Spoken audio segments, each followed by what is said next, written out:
સુરત શહેરના રાંદેર વિસ્તારમાં લૂમ્સના વૃદ્ધ કારખાનેદાર પોતાના બ્લેકના પૈસા વ્હાઇટ કરવા માટે ઘરેથી શ્રીકાંત અને શૈલેન્દ્ર નામના બંને વચેટિયાઓને કારમાં લઈને જતા હતા।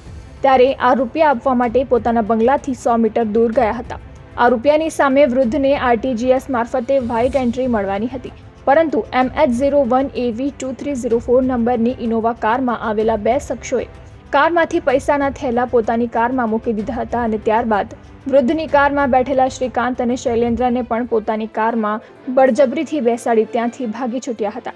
સુરતમાં બનેલી લૂંટની ઘટનાની જાણ વલસાડ પોલીસની ટીમને મળતા વલસાડ જિલ્લાના તમામ મુખ્ય માર્ગો ઉપર નાકાબંધી ગોઠવી દેવામાં આવી હતી, જે દરમિયાન બાતમીવાળી કાર આવતા વલસાડ જિલ્લા પોલીસની ટીમે બગવાડા ટોલ નાકા પાસે પોલીસની નાકાબંધી જોઈને આરોપીઓ રોંગ સાઈડ ઉપર ભાગી ગયા હતા। જો કે વલસાડ LCB પોલીસની ટીમે ફિલ્મી ઢબે પીછો કરી 45 મિનિટની અંદર જ 4 આરોપીઓને ઝડપી પાડ્યા હતા।